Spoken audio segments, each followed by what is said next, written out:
Assalamualaikum warahmatullahi wabarakatuh.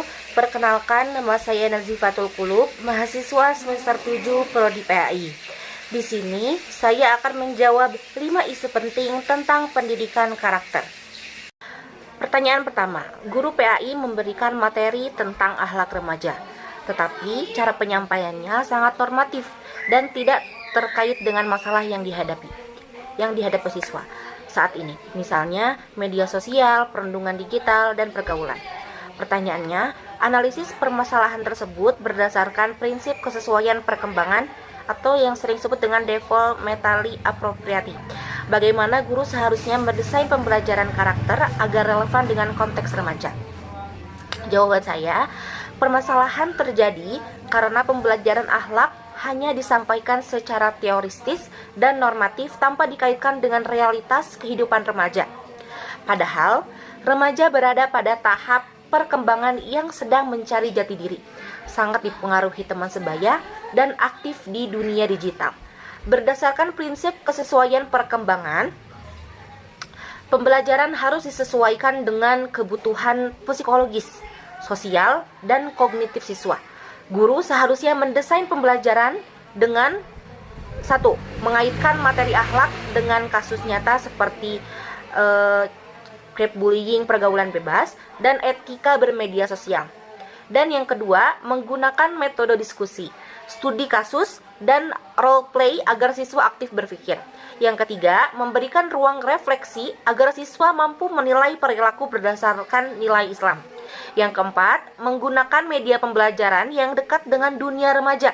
Dengan demikian, pembelajaran karakter menjadi kontekstual, relevan, dan mudah diinternalisasikan. Pertanyaan kedua, banyak siswa di sekolah tersebut dibesarkan dalam keluarga yang kurang menanamkan nilai-nilai religius, seperti kedisiplinan sholat atau adab terhadap orang tua. Sekolah mencoba menekankan nilai-nilai karakter Islami, tetapi siswa hanya berubah saat berada di sekolah. Pertanyaannya, tinjau permasalahan ini melalui konsep tripusat pendidikan, keluarga, sekolah, dan masyarakat menurut Islam. Bagaimana membangun kesinambungan nilai antara rumah dan sekolah agar pendidikan karakter tidak bersifat temporer? Jawaban saya, permasalahan ini menunjukkan tidak adanya kesinambungan nilai antara rumah dan sekolah. Dalam konsep tripusat pendidikan, menurut Islam, pendidikan berlangsung di 3 lingkungan utama, yaitu keluarga, sekolah, dan masyarakat. Keluarga adalah madrasah pertama dan utama dalam membentuk karakter anak. Jika di rumah nilai religius tidak ditanamkan, maka pembinaan di sekolah hanya bersifat sementara. Untuk membangun kesinambungan nilai, yang pertama adalah mengadakan program parenting Islami untuk meningkatkan kesadaran orang tua. Yang kedua, membuat buku komunikasi atau laporan karakter yang diketahui orang tua. Yang ketiga, mengadakan program kolaboratif seperti ibadah bersama keluarga. Yang keempat, melibatkan masyarakat dalam mendukung pembiasaan nilai religius. Sinergi antara keluarga, sekolah, dan masyarakat akan menjadikan pendidikan karakter lebih konsisten dan berkelanjutan. Terima kasih. Pertanyaan ketiga, sekolah menerapkan pembiasaan adab masuk kelas, salam, doa, sikap, siap belajar. Namun implementasinya bergantung pada guru yang mengajar.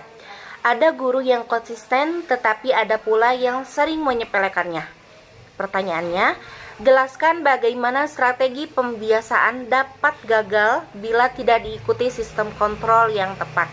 Apa mekanisme kelembagaan atau yang disebut dengan school with strategy yang dapat memastikan pembiasaan berjalan konsisten? Jawaban saya, strategi pembiasaan dapat gagal apabila tidak didukung oleh sistem kontrol yang jelas. Jika hanya bergantung pada kesadaran masing-masing guru, maka akan terjadi ketidakkondusifan. Pembiasaan dapat gagal karena yang pertama, tidak adanya aturan tertulis yang mengikat seluruh guru. Yang kedua, tidak ada pengawasan dan evaluasi rutin. Yang ketiga, tidak ada sistem penghargaan atau konsekuensi. Mekanisme kelembagaan yang dapat diterapkan adalah menyusun SOP pembiasaan yang wajib dilaksanakan seluruh guru. Lalu, monitoring oleh pimpinan sekolah secara berkala, evaluasi rutin dalam rapat guru, membangun budaya sekolah atau yang disebut dengan school culture berbasis karakter, dan menerapkan sistem poin atau penilaian karakter dengan sistem yang terstruktur. Pembinasaan menjadi budaya sekolah yang konsisten. Pertanyaan keempat. Banyak orang tua hanya menanyakan nilai ujian dan ranking, tetapi mengabaikan sikap siswa seperti tanggung jawab, disiplin, dan adab. Siswa akhirnya menilai karakter sebagai hal yang tidak penting. Pertanyaannya, jelaskan pengaruh pola pikir orang tua tersebut terhadap pembentukan akhlak anak. Bagaimana pendekatan persuasif bernilai Islami dapat mendorong orang tua memahami bahwa pendidikan karakter adalah bagian dari ibadah dan amanah? Jawaban saya, pola pikir orang tua yang hanya fokus pada nilai akademik membuat anak menganggap karakter tidak penting. Anak menjadi berorientasi pada angka dan prestasi, bukan pada pembentukan akhlak. Hal ini dapat memicu sikap pragmatis dan mengabaikan nilai moral. Dalam Islam, mendidik anak adalah amanah dan bagian dari ibadah. Akhlak menjadi pondasi utama dalam kehidupan. Pendekatan persuasif Islami dapat dilakukan dengan yang pertama, mengadakan seminar parenting berbasis nilai Islam. Yang kedua, menjelaskan bahwa keberhasilan sejati mencakup dunia dan akhirat. Yang ketiga, memberikan pemahaman bahwa akhlak lebih utama daripada sekedar prestasi. Yang keempat, mengajak orang tua menjadi teladan dalam kehidupan sehari-hari. Dengan pendekatan ini, orang tua akan lebih memahami pentingnya pendidikan karakter. Pertanyaan kelima, pramuka di sekolah memiliki potensi besar untuk menumbuhkan kemandirian, tanggung jawab, dan kerjasama. Namun, kegiatan yang dilakukan masih bersifat fisik dan permainan tanpa penguatan nilai akhlak Islam. Pertanyaannya, tinjau bagaimana kegiatan pramuka dapat diintegrasikan dengan nilai-nilai Islam.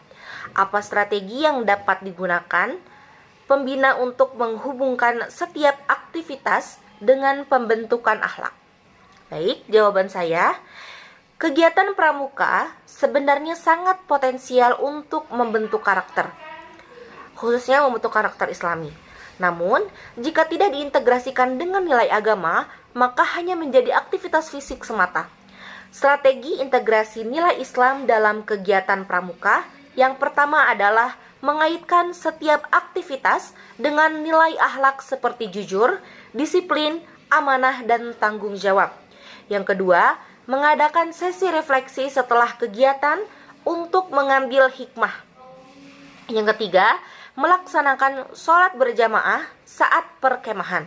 Yang keempat, mengaitkan kegiatan alam dengan tafakur kepada Allah Subhanahu wa Ta'ala. Yang kelima, membina menjadi teladan dalam sikap dan perilaku. Dengan demikian, pramuka menjadi sarana efektif pembentukan akhlak Islami pada siswa. Pertanyaan selanjutnya, guru sudah membuat laporan perkembangan siswa setiap bulan, tetapi laporan tersebut hanya disimpan sebagai arsip tanpa ada tindak lanjut dari pihak sekolah atau orang tua. Pertanyaannya, analisis mengapa evaluasi karakter tidak berdampak ketika tidak diikuti strategi tidak lanjut. Bagaimana membangun sistem feedback yang efektif berdasarkan nilai musyawarah dan kolaborasi dalam Islam? Jawaban saya, evaluasi karakter tidak berdampak karena tidak ada tindak lanjut yang nyata. Laporan yang hanya diarsipkan tidak akan membawa perubahan perilaku. Hal ini terjadi karena yang pertama adalah tidak ada komunikasi dengan orang tua. Yang kedua, tidak ada program pembinaan lanjutan. Yang ketiga, tidak ada musyawarah untuk mencari solusi bersama. Sistem feedback yang efektif dapat dibangun dengan yang pertama, mengadakan musyawarah rutin antara guru dan pihak sekolah. Yang kedua, mengadakan pertemuan berkala dengan orang tua. Yang ketiga, memberikan konseling bagi siswa yang membutuhkan. Yang keempat, menyusun rencana tindak lanjut yang jelas dan terukur. Yang kelima, melakukan monitoring berkelanjutan dengan prinsip musyawarah dan kolaborasi. Evaluasi karakter menjadi sarana perbaikan bersama, bukan sekedar administrasi. Terima kasih.